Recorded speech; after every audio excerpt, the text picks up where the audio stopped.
Shalom Ubracha, nous poursuivons aujourd'hui avec la 5e Mishnah du 3e Pérek. Après avoir vu donc tous les dinim concernant le zével dans le champ, c'est-à-dire faire sortir les détritus, le fumier dans le champ, nous allons voir maintenant les pierres dans un champ.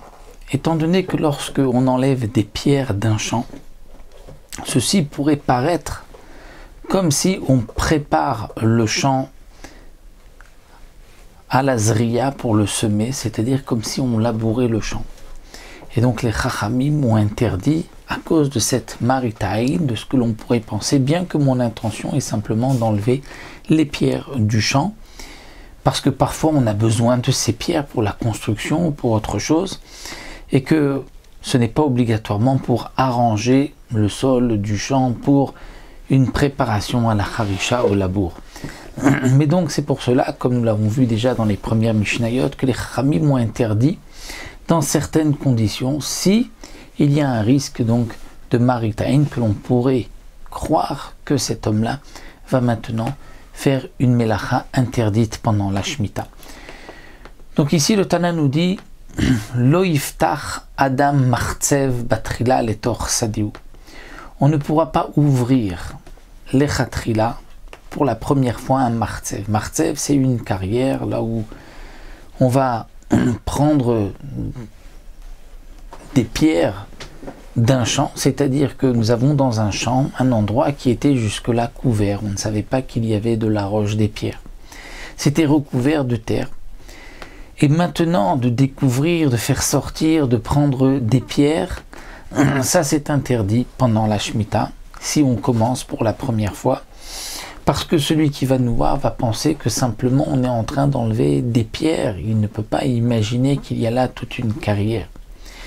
Donc le Tana nous dit on ne pourra pas ouvrir donc un martzev, une carrière dans un champ, batrida au début pour la première fois, sauf si Hachebo Shalosh Murbiot, c'est-à-dire il y a une condition, que si avant de commencer, avant de faire sortir les pierres, déjà les pierres, la roche était à découvert. Ce n'est pas que tout était caché par de la terre et qu'on vient découvrir et sortir. Non, il y avait déjà, on voyait donc déjà de la roche et on voyait combien? 3 mourbiotes, c'est-à-dire 3 rangées de pierres. She'en shalosh al rum shalosh, qui font 3 amotes sur 3 amotes sur une hauteur de 3 amotes. C'est-à-dire qu'on avait là 3 amotes sur 3 amotes et une hauteur de 3 amotes de roche. Et de là, on pouvait faire shiuran esrim vesheva avanim. On pouvait déjà faire sortir de là 27 pierres. Pourquoi? Comme explique le Barthénora, parce que les pierres étaient de une ama sur une ama et d'une hauteur de 3 amotes.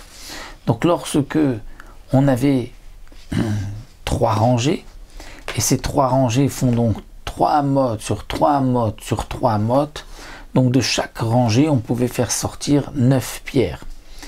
9 pierres, et donc en tout, puisque nous avons 3 rangées, donc le shiur c'est de 27 pierres. Si donc était déjà à découvert une telle quantité de roches, c'est là qu'on a le droit de sortir des pierres de cette carrière. Ça, c'est ainsi que les Mefarshim, le Barthénora, expliquent notre Mishnah. Il y a d'autres explications qui sont rapportées par les Mefarshim, comme l'explication du Rambam, qui lui donne une autre explication. Le Rambam veut nous dire que si on a déjà, avant la Shemitah, pris 3 rangées de pierres, c'est dans ce cas-là qu'on a le droit de continuer. Alors que pour le Barthénora, c'est si il y avait déjà une partie de cette roche découverte, comme nous l'avons vu donc dans la Mishnah. Nous voici pour la 5e Mishnah. On se retrouve à Bezrat Hashem pour la prochaine et la suite donc des pierres dans un champ la prochaine fois.